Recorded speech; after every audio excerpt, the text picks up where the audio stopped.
आदत हम लोगों की नहीं है अपने किए हुए को एहसान की तरह दिखाने की। मुल्क के लिए किया और अपने मुल्क के लिए किया, ये कोई एहसान नहीं होता। लेकिन कुछ लोगों को एहसान गिनवाने का अब वक्त आ चुका है। अब इन लोगों को याद दिलाने का टाइम आया है कि मुसलमानों ने इस मुल्क के लिए किया क्या है।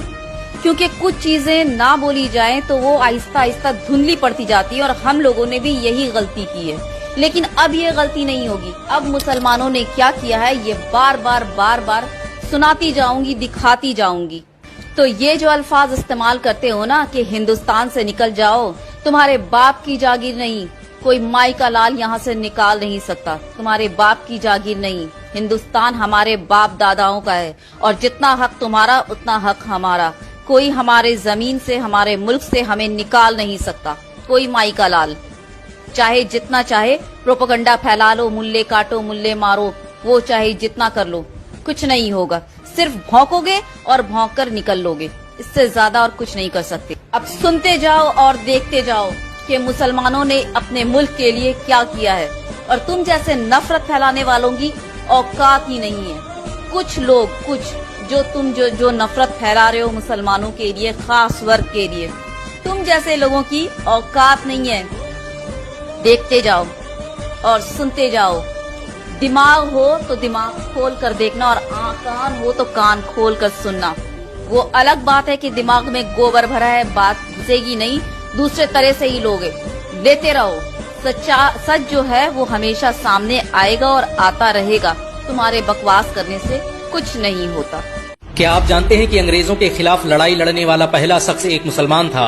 मुसलमानों ने ही भारत की आजादी के लिए सबसे पहले हथियार उठाए। अंग्रेजों भारत छोड़ो का नारा देने वाला शख्स भी एक मुसलमान था।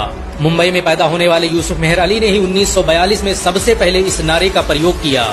साइमन गो बैक का नारा भी यूसुफ मेहर अली ने दिया था। बहुत कम लोग जानते हैं कि मुसलमानों ने ही असहयोग आंदोलन की शुरुआत की थी। 1920 में खिलाफत आंदोलन के दौरान मोहम्मद अली जौहर और मौलाना अबुल कलाम आजाद ने सबसे पहले अंग्रेजी सामान का बहिष्कार करने की रणनीति बनाई, जो कुछ ही दिनों में पूरे भारत में फैल गई।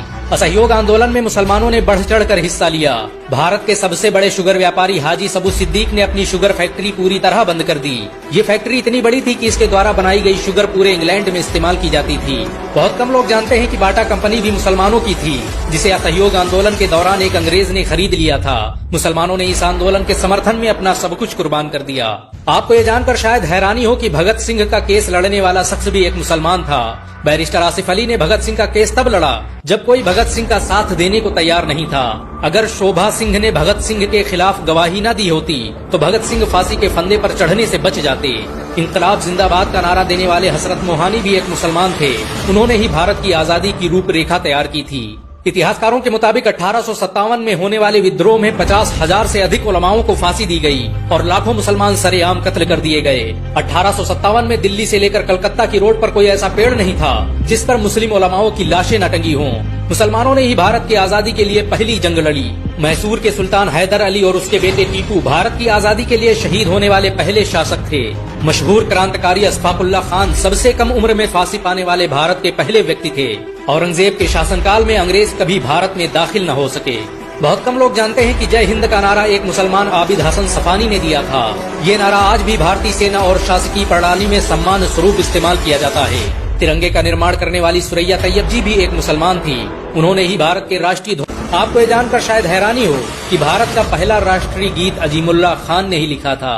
बहुत कम लोग जानते हैं कि मौलाना कासिम नानोतवी ने दारुल उलूम देवबंद की स्थापना अंग्रेजों को भारत से निकालने के लिए की थी।